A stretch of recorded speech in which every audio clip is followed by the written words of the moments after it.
성창경 KBS 국장 겸 KBS 공명 노조위원장님의 발표가 있겠습니다.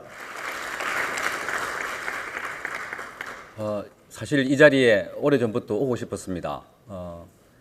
국회의원 여러분들에게, 특히 한국당, 자유한국당 여러분들에게 말씀을 꼭 전하고 싶었습니다. 참 문재인 대통령이 당선되고 또 그 과정 등등 해서 얼마나 힘든 과정을 특히 야당은 겪지 않았었습니까?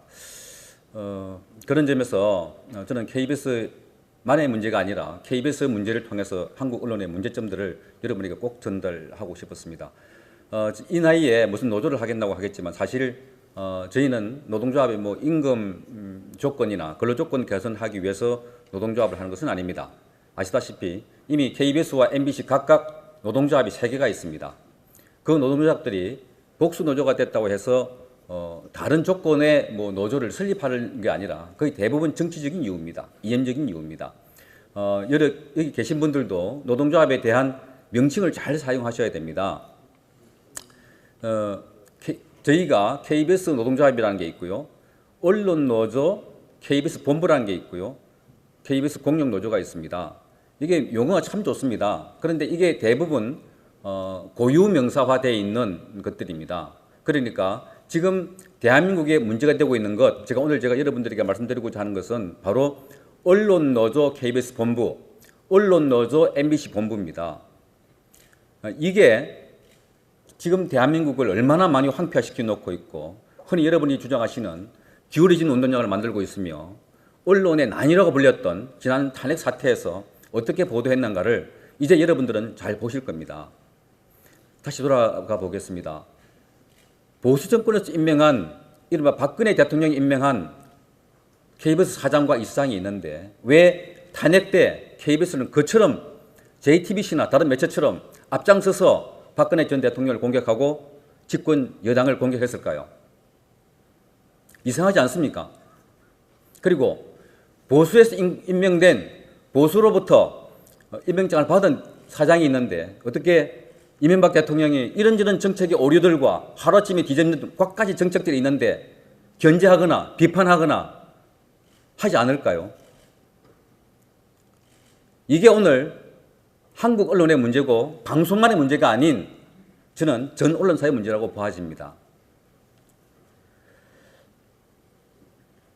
여러분, 제가 다시 한번 강조를 드립니다만은 노동조합이라는 것, 언론사에 언론노조 KBS 본부라는 조직이 되어 있고 이게 MBC 노조, CBS 노조, YTN 노조 다 연결되어 있습니다. 하나의 카르텔로 연결되어 있습니다. 아마 저는 이게 유일하다고 봅니다. 대한민국에서. 어느 나라 언론이 민노총 산하에 언론노조 본부라는 이름으로 지부를 갖고 있을까요? 그러면 그 본부에서 지령을 내리면 각 언론사들이 단일 지휘체제로 단일 이념으로 반응하지 않겠습니까? 언론의 특징이 뭡니까? 자유, 독립입니다. 그런데 거기 민노총에 소속되어 있는 각 언론사가 어떤 지령을 내렸다면 거기 움직인다면 과연 대한민국 언론은 노동조합이라는 이름으로 자율과 독립이 보장되어 있겠습니까? 그런 의미에서 언론 노조의 규정을 한번 살펴보도록 하겠습니다. 제가 지금 여러분 혹시 갖고 계신지 모르겠지만 유인물에 보면 2번 칸에 언론 노조 규약 2번이 있습니다. 한번 보십시오.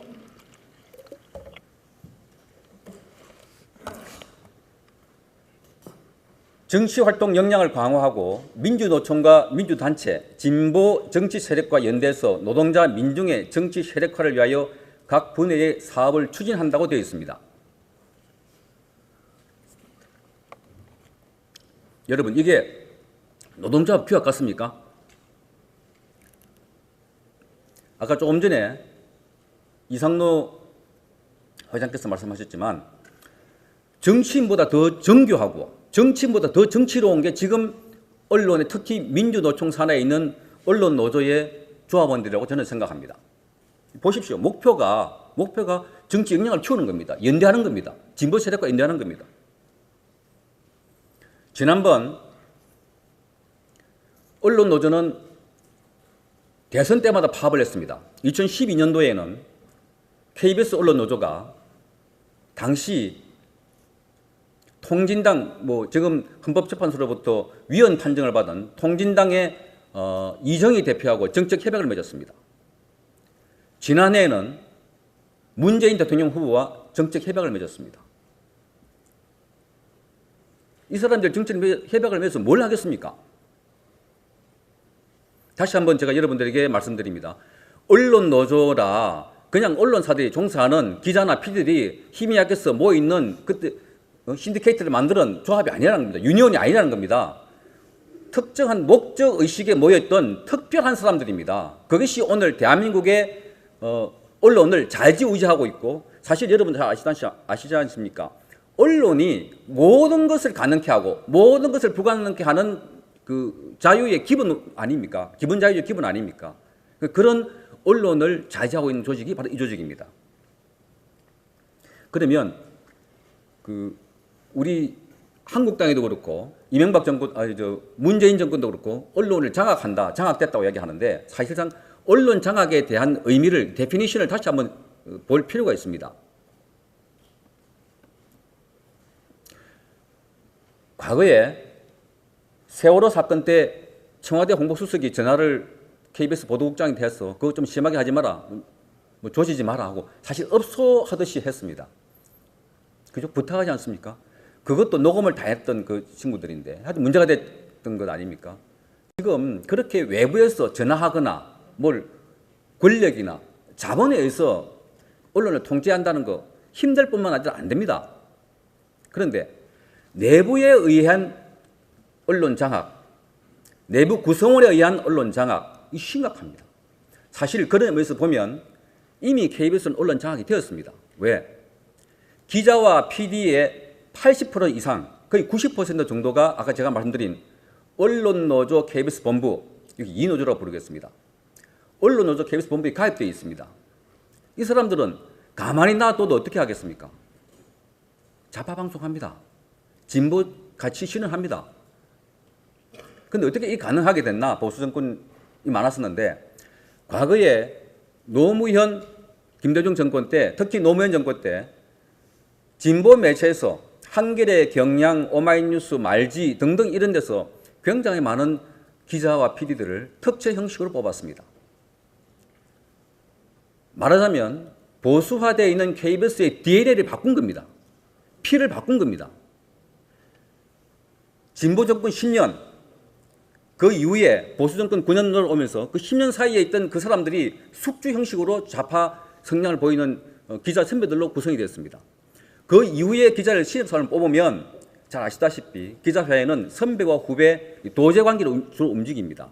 데리고 가서 교육시키면서 다 이노조, 말하자면 좌파 성향의 노조에 가입시킵니다. 따라서 오늘 KBS와 숱한 많은 방송사회가 좌파 언론에 지배된 이유는 과거 진보 정권 10년, 그때 심어놓은 숙주들이 만개를 하고 있는 겁니다. 때문에 박근혜 대통령 탄핵이라든지 지금 일어나고 있는 이런 언론의 불공정한 사례들이 다 거기서 연원하고 있습니다.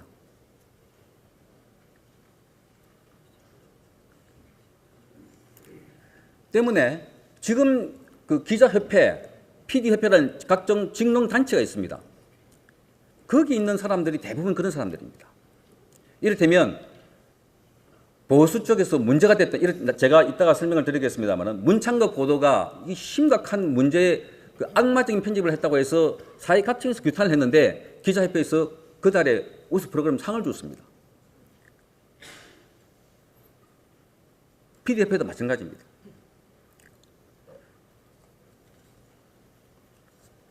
지금 문재인 정권은 보수 정권 10년, 9년, 이명박 박근혜 정권 사이에 방송이 심각하게 망가졌다고 수차례 본인이 공개적으로 공언을 했습니다.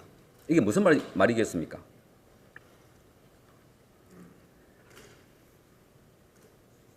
그런 좌파들이 만들려고 하는 그 좌편향적인 프로그램, 말하자면은 지금의 더불어민주당의 프렌들리한 프로그램들을 데스크들이 만들지 마라, 아니면 그 줄이라, 너무 심하게 조진다, 이를테면 4대강이나 국정원이나 뭐 이런 특정 이슈에서 조진다고 하면 그걸 첨삭 원고에서 첨삭 가감하는 것이 게이트 키핑을 그러지 않습니까? 근데 그 과정에 심하게 하지 마라 하면은 그걸 제작 자율성을 침해한다. 언론 자유를 침해한다. 떠듭니다. 조금 더 심하면 대자보를 붙이고 게시판을 붙이고 피켓을 들고 항의를 합니다. 시끄러웠습니다. 그럼에도 불구하고 그러니까 데스크들이 잘 본다고 함에도 불구하고 튀어나왔던 것이 광우병이었고 문창거 보도였고 이승만 대통령이 한국 전쟁 당시에 일본으로 망명하겠다고 하던 것을 얼마 전에 불과 얼마 되지 않았습니다. KBS 9시 뉴스에서 나왔습니다. 이미 장악되어 있다니까요.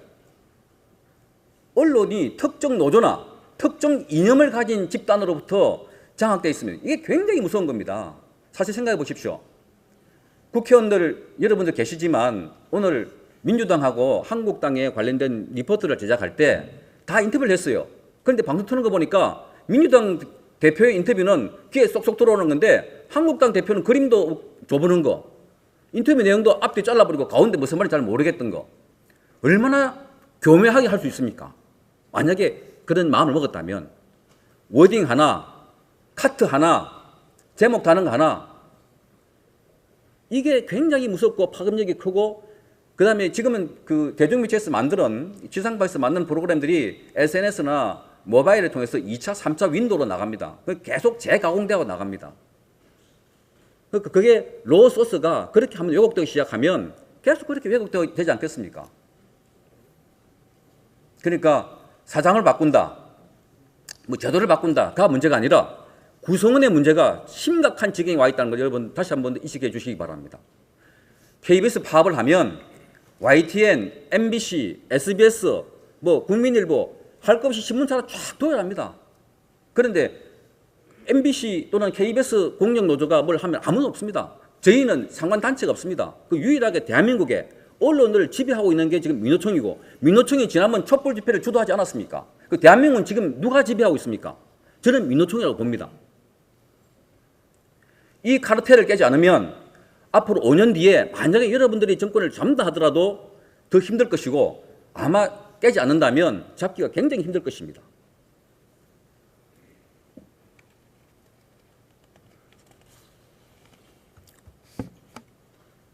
그러면 정말 지난 9년 동안에 문제가 심각했다가 아니라 진보 정권 10년은 어땠을까요?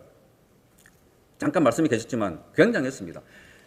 진보 정권 특히 후반부의 10년은, 앞에 5년의 10년은 IMF 극복한다고 시끄러웠고요. 뒤에는 노무현 전 대통령께서 이런저런 코드 인사 정책을 내세운다고 시끄러웠지 않습니까? 때문에 방송이 시끄러웠던 것, 언론이 시끄러웠던 것 다 기억이 안 나서 그렇지 굉장했습니다. 몇 가지 사례를 제가 5번 코드에 적어놨습니다. 말하자면 한국 사회를 말한다는 프로그램을 만들어가지고 한국 각 기관, 기업 할 것 없이 이들을 인연적인 잣대로 조망하고 해석하고 분석했습니다. 인물 한국사라는 프로그램 만들어가지고 뭐 1호가 전태일 뭐 이런 식으로 그 당시에 현대사에 논란이 됐던 사건들을 다 조망했던 프로그램들이 만들었습니다. 드라마 1945가 있었습니다. 아마 그 드라마를 보고 깜짝 놀란 분들 많았을 거예요. 왜? 김일성이가 그냥 아주 친숙하게 등장하고 곳곳에 인공기가 여기 등장하고 저기 등장하고 밤 8시, 9시 그 텔레비전 보는 시간에 북한의 인공기가 아주 친숙하게 우리 안방을 들어와 있던 때가 그때입니다. 그래서 일각에서는 당시에 평양방송 서울지사가 여기 섰나 할 정도로 KBS를 공격했던 사람들도 있었습니다. 경계인 송도율 13억 인구를 울린 뭐 정율성, 송도율이라는 사람 30년 동안 간첩 혐의로 북한의 김철수라는 가명으로 뭐 했다고 황장민 씨가 증언을 했습니다만은 못 들어왔던 사람입니다. 입국이 금지된 사람을 KBS 기자들이, PD들이 출장을 갔습니다. 출장 제작을 했습니다. 일주일 동안. 그래서 프로그램 내었습니다. 그 사람 생각이 뭐냐면 북한의 문제는 북한의 시각으로 봐야 된다는 게 이 사람의 주장이었습니다. 하여튼 이념 논란이 되는 것도 무수히 만들었고요. 중국군의 인민군가를 만들었던 정율성 씨라는 사람을 통해서 음악 천재라고 강조하면서 그 프로그램을 보면 혁명의 정당성, 혁명의 필요성, 해방의 필요성을 곳곳에 강조하고 있습니다. 프레임을 통해서, 화면을 통해서, 나레이션을 통해서, 음악을 통해서 사회주의 국가, 혁명 이런 이미지를 심었던 것입니다. 그 예에 말씀드렸다시피 뭐 김현희가 굳이 김현희가 칼기 쏘았겠냐, 터뜨리냐 하는 뉘앙스의 프로그램을 만들었고요. 국가보안법이 더지라는 걸 보면 이른바 국가보안법 가지고 그 시민들 때려잡은 거, 억울하게 옥살이 시킨 거, 그 사례만 거의 대부분 모아가지고 국가보안법이 정말 악법이라는 것을 강조했던 프로그램을 만들었습니다. 그 인터뷰 가운데 보면 북한은 대한민국을 침략할 의사도 없고 능력도 없다는 인터뷰가 정확하게 나옵니다. 그 제가 표기를 잘못했는데요. 시사 토나잇이 아니라 미디어 포커스라는 프로그램에서 저희가 그 북한의 혁명가요인 적기가가 40초 동안 방송에 나간 적이 있었습니다.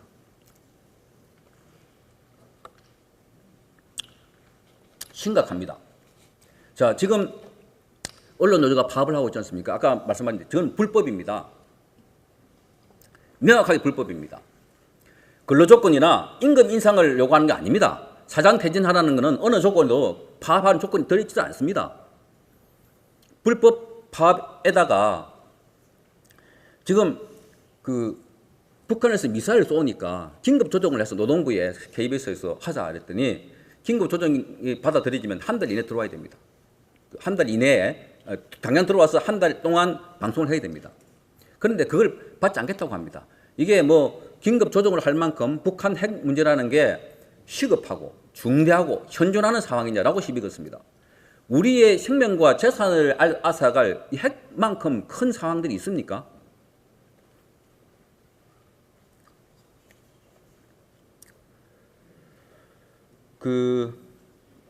그러면 뭐 했냐? KBS, MBC는 뭐 했냐?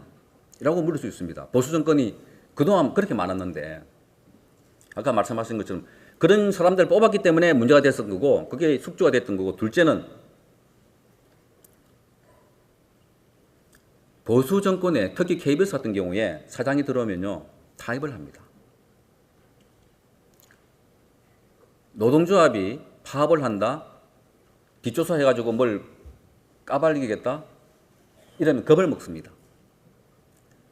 그리고 오너가 없습니다. 주인이 있는 회사가 아니지 않습니까? 3년 있다가 가고 길어봤자 연임하면 6년인데 그동안에 적절하게 보신하다가 관리하다가 나갑니다. 그래서 노조 요건을 거의 대부분 들어줍니다. 공기업이 이게 문제입니다.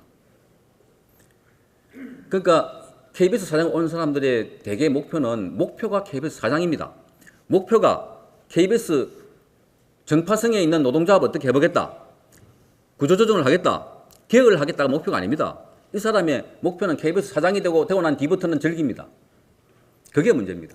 그러니까 되기 위해서는 나 이거 하겠다 저거 하겠다 하지만 거짓말입니다. 과거 사례가 다 그렇습니다. 그리고 노동조합이 얼마나 많은 그 혜택을 받았냐면 KBS의 예우만 들어보겠습니다. 안에 커피숍이 있습니다. 주차장이 있습니다. 식당이 있습니다. 이 운영권을 놀라실 겁니다. KBS 노동조합이 갖고 있습니다. 사측에서 준 겁니다. 아까 말씀드린 1노조, 2노조 나눠 갖고 있습니다. 한번 보십시오. 얼마나 많은 사람들이 박작거리는지, 거기 수입이 얼마나 많겠는지. 그동안 뭐 하겠습니까? 사측을 옥죄고 대한민국의 정체성을 부인하고 대한민국을 공격하는 프로그램 만들고 파업하고 하지 않겠습니까? 제발 이런 국정감사 가시더라도 지적해 주시고 앞으로 이런 사장들이 공영방송에 오지 못하도록 제발 감시해 주십시오.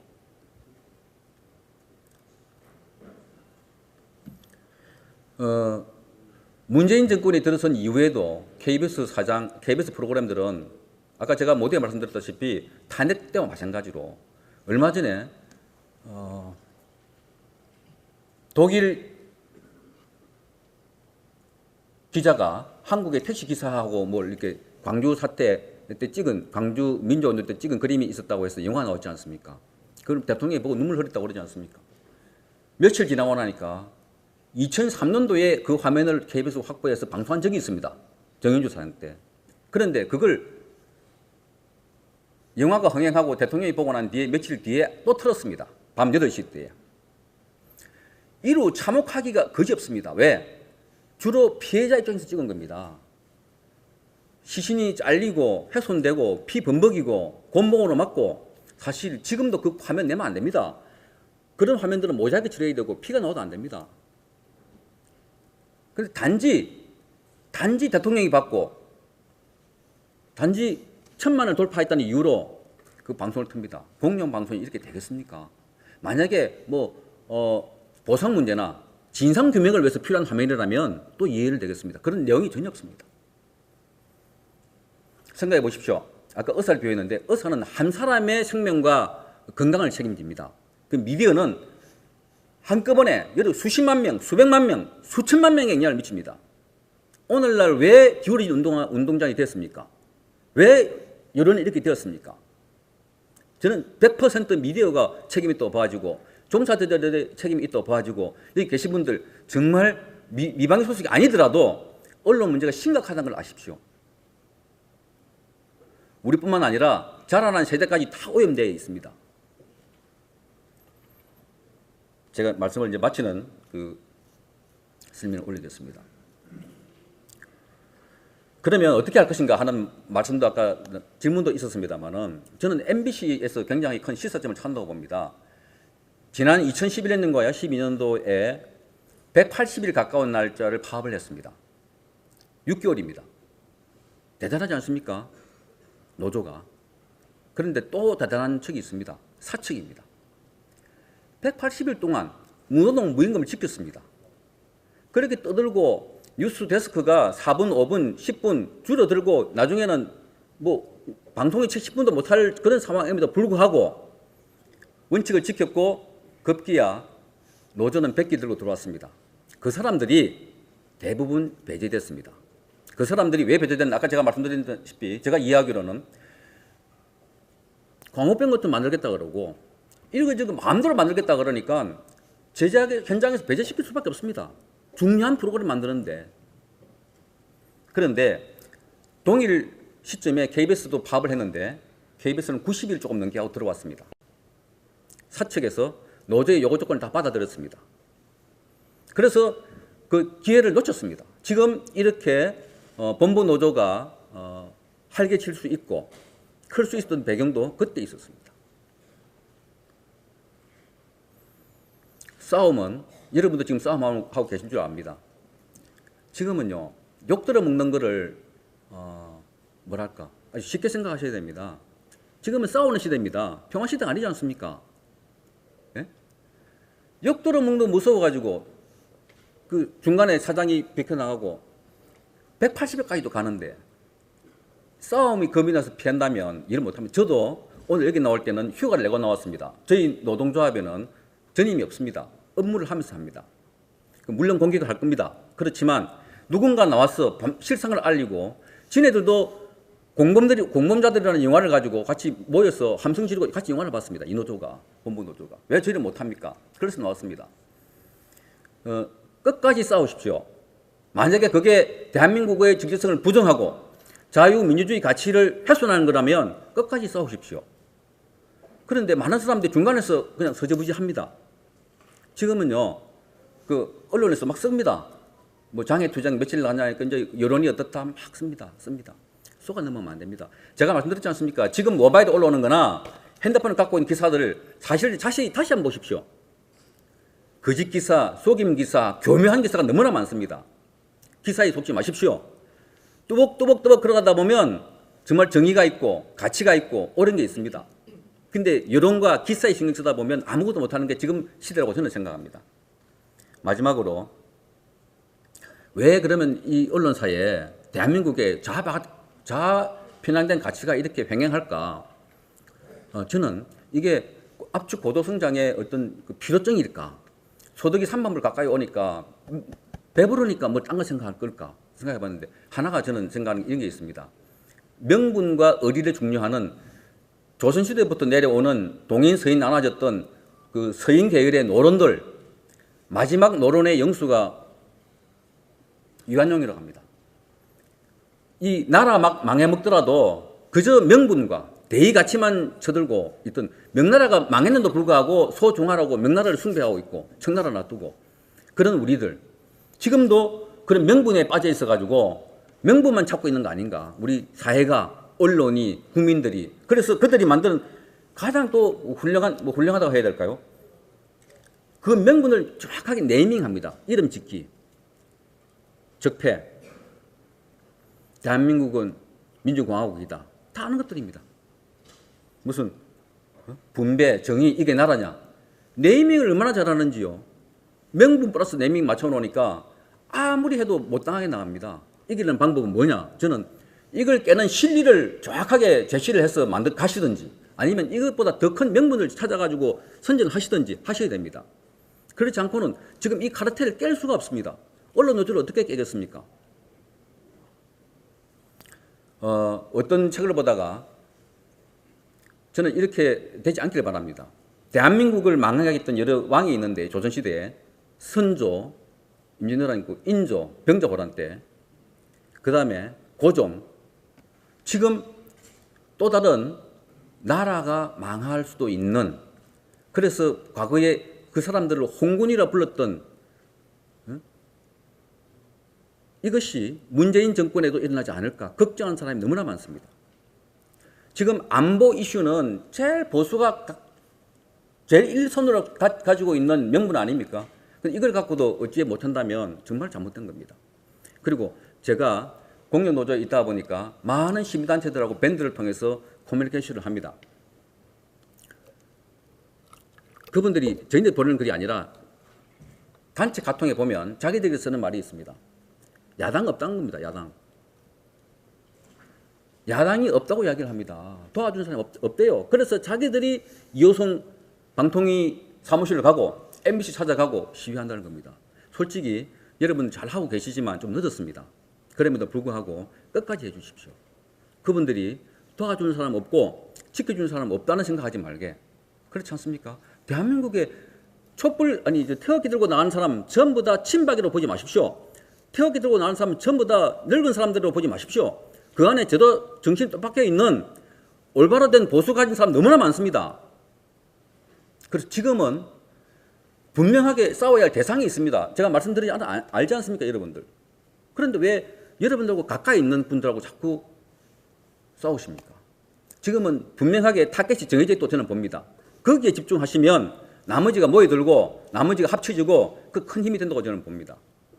여러분들이 그 어렵고 선한 싸움을 잘 싸우셔서 대한민국이 다시는 불행한 시대가 되지 않기를 바라는 마음에서 오늘 좀 기강돼서 설명해서 죄송합니다만은 하여간 꼭 들고 싶은 말씀이어서 말씀드렸습니다. 고맙습니다. 감사합니다. 한정경 위원장님의 신선하고 명쾌한 해체 감사드립니다. 혹시 질문이 있으신 의원님들께서는 손을 들어주시기 바랍니다. 윤영재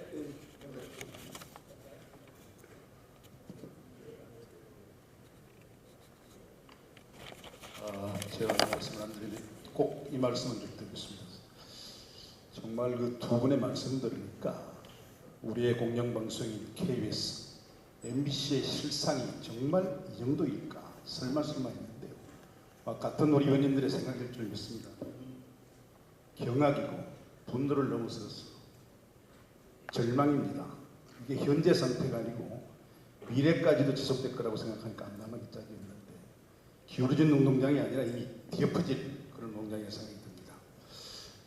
우리 지도부에 무슨 말씀을 드렸는데요. 이 두 사람의 얘기 어떤 식으로 만들어져 가지고 전 당직자가 볼 수 있도록 좀 배포해 주십시오. 그럼 페이스북 듣고 하는 일부분이니까 좀 전달됐으면 좋겠고요. 9월 9일 날 우리 보고대회 할 때 우리 정치인들이 나가서 이 장학 실태 아무리 얘기해도 믿지 않습니다. 두 분 꼭 모셔가지고 이분들이 국민들에게 이 실상을 얘기할 수 있도록 심각성을 갖다가 얘기할 수 있도록 한번 좀 강조해 주시고요.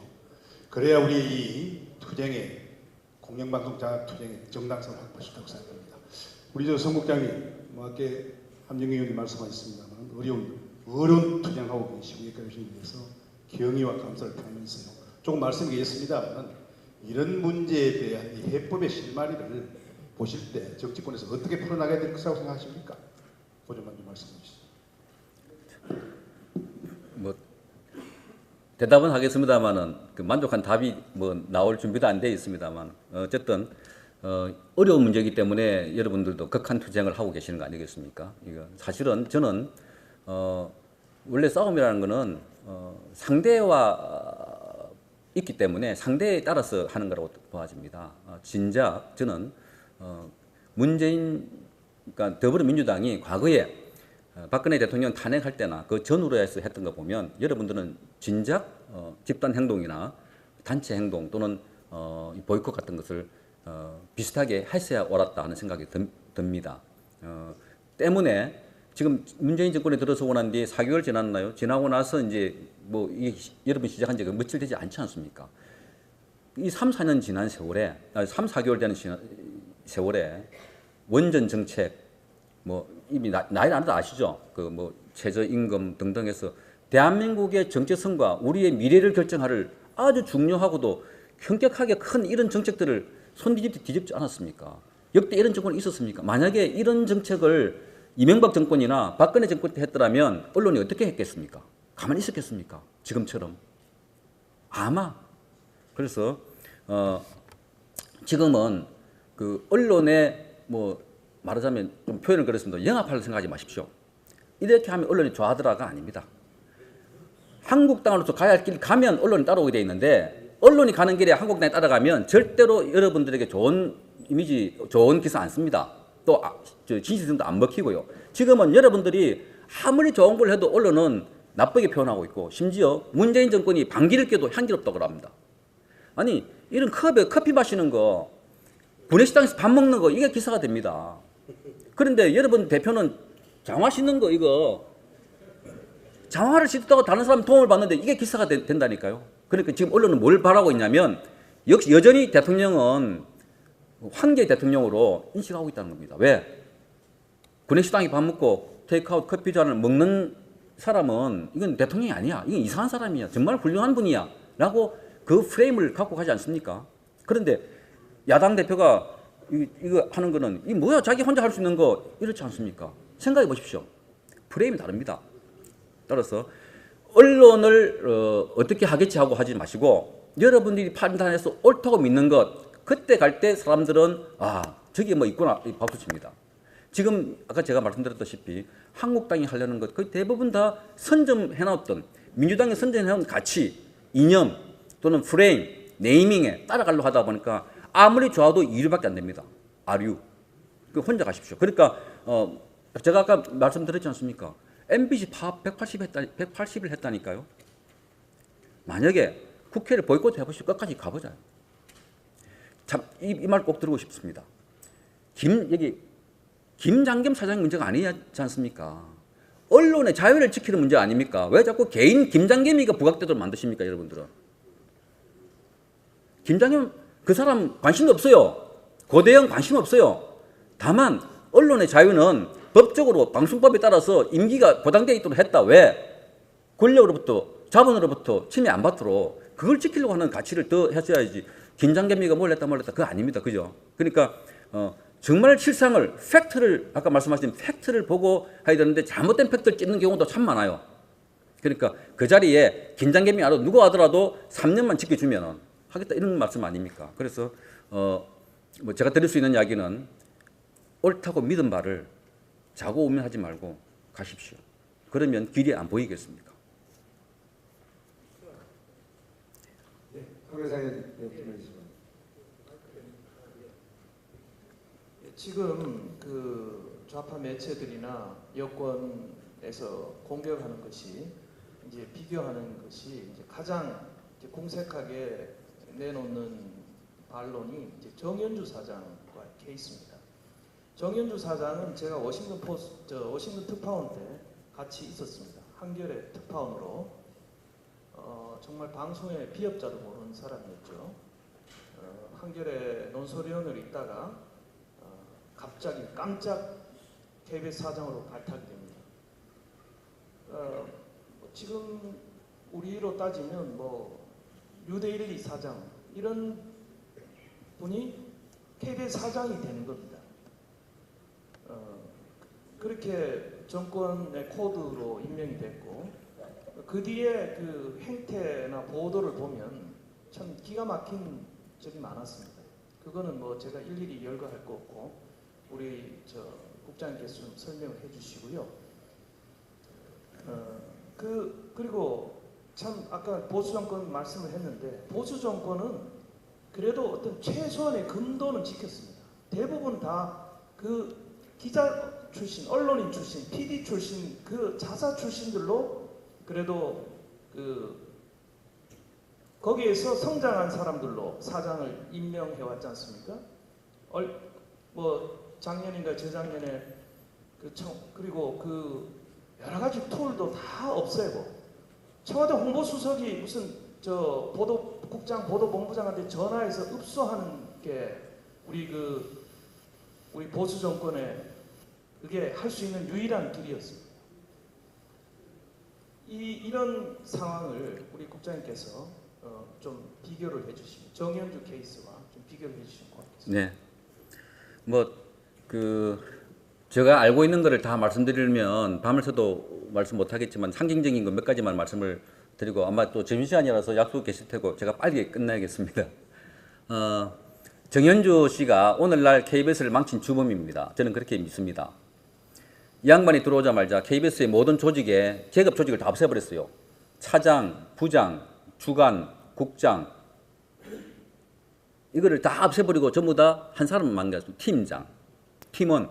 그러니까 어제까지 국장했던 사람이 오늘 카메라 눈을 메고 밖에 나왔습니다. 같이 연대의식, 동지의식을 키웠던 겁니다. 인사말에서 KBS 5천만 동지 여러분 라고 인사를 했습니다. 섬뜩하지 않습니까? 우리가 전혀 익숙지 않은 그런 상황들이었고 그 이후부터 이제 이 양반이 조직을 파괴하고 한 거는 이루 말할 수가 없습니다. 그래서 아까 제가 열거했던 이런 프로그램들이 뭐 상징적으로 나갔고요. 그런데 이제 이 양반이 임기가 다 됐는데 MB 정권에 들어섰지 않습니까?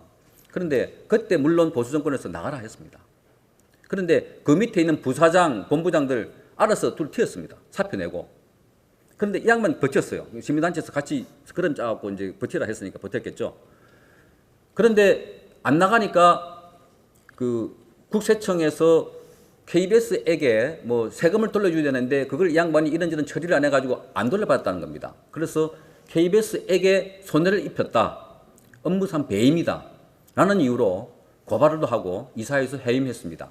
그때 KBS 사원들은 파업에 전체 들어와서 파업을 하고 시끄럽습니다. 야당도 시끄럽고 그러니까 그때 아마 기억하시겠지만 야당은 쿠데타다 그랬습니다. 쿠데타. 민주주의에 대한 쿠데타다. 언론 폭거다. 라고 이야기했습니다. 그런데 지금 그 양반들이 김장겸 사장하고 고대영 사장을 나가라고 그럽니다. 그러니까 이제 10년 전 이야기고 그렇으면 좀 진화하자는 이야기입니다. 솔직하게. 그러면 다음에 만약에 지금 고대영, 김장겸을 내보내고 나면 또 5년 뒤에 또 드러내야 됩니까? 그러면 대한민국의 민주주의는 지금 봐도 한 70년대 후반, 80년대 수준으로밖에 안 보입니다. 지금 문재인 정권이 하고 있는 언론에 대한 정책, 민주주의에 대한 가치는 한 30년 후퇴 해도 좀 봐집니다. 그런데 그걸 또 하자고 그럽니까? 그런데 그것도 있지 않습니까? 방송법. 야당 할 때는 방송법을 개정해서 그 특정 이념적인 사람이 아닌 여야가 다 골고루 투표해야만이 야당도 동의를 해줘야만이 사장이 될 수 있도록 바꾸자 그랬는데 화장실 갈 때 마음하고 가고 나니 마음이 달라졌어요. 문재인 대통령이. 분명히 그렇게 주장해놔놓고 대통령 되고 나니까 아유 그렇게 무색무취한 사람, 기계적인 중립을 가진 사람이 어떻게 앞으로 이끌어 나가 이렇게 말합니다. 그러니까 철저하게 저는 이걸 보면 뭘 느끼냐면 우리 아까 저 역사적인 사건을 했습니다. 숙종 때 황국이 있지 않습니까? 황국. 남인이 가졌다가 노론이 가졌다가 이 싸운 한국이 있지 않습니까? 한 번은 이렇게. 그런 것처럼 자기 가지면 모든 걸 부정하고 이쪽이 가지면 또 뭘 부정하고 그 과정에 피해 살육이 있습니다. 지금 저는 이걸 연상합니다. 그래서 이거는 그냥 상대가 아니라 싸움입니다. 전쟁입니다. 우리는 몇 가지의 전쟁을 하고 있습니다. 북한과의 전쟁, 안에 남한 내부에서 사상적인 전쟁, 정권과의 전쟁. 그런데 솔직하게 여기 앉아 계신 분들이 그동안 어떤 오해를 받았냐면요. 전쟁을 하는 사람들 치고 너무 점잖고 웰빙하다. 웰빙. 모두가 국가의 관련된 전쟁을 하는데 어떤 분들은 국회의원이 아니라 저 시의회 의원 같아 그런 분이 너무나 많이 보여져요. 국가적인 아젠다에 대해서 한 말씀도 안 하세요. 싸우고 있는 현안에 대해서는 입 다물어요. 그런데 자기 고향에 대한 내 고향에 대한 다리 나야 되고 보따리 더 가져가야 되고 돈 더 타야 된다는 이런 관심만 갖고 있지 정말 대한민국이 이래 가는 문제는 그건 시의원에게 맡겨두시고 국회의원에는 국가적인 사안에 대해서는 정말로 뛰들고 나오셔야 될 거 아닙니까? 지금 그 때가 되었다고 봐지는데요. 여러분들이 이제 기울어지고 있고 솔직히 많은 사람이 불안해하고 있습니다. 전쟁 날 것이 아닌가. 소문도 많이 돌고 있어요. 용산에서 평택에서 미군들이 움직인데 뭐 이런 이야기 나오고 있습니다. 누구를 믿고 가야 됩니까? 아까 저기 노인들 태극기 들고 가듯이 야당 없어, 믿을 사람 없어, 우리끼리 가야 되는 거야. 그래서 거기 몇 사람 보내줘요. 대구 있어 몇 사람 올려줘요. 그리고 그저께 보니까 버스 타고 올라오다가 그분들 추돌했다고 밴드 그림 올라왔습니다. 자, 그런 상황 볼 때 여러분들이 정말 진정성 있게 욕 들어먹는 거 신경 쓰지 마십시오. 여당으로부터 욕 들어먹고 국민으로부터 욕 들어먹고 신경 안 쓰고 가신다면 저는 방법이 있다고 봐집니다. 시간 됐으니까 이것을 마치겠습니다. 고맙습니다. 네, 감사합니다. 네, 그래서 이제 송창경 위원장님의 가짜 토론 모두 마치겠습니다. 다시 한번 송창경 위원장께 뜨거운 박수 부탁드리겠습니다.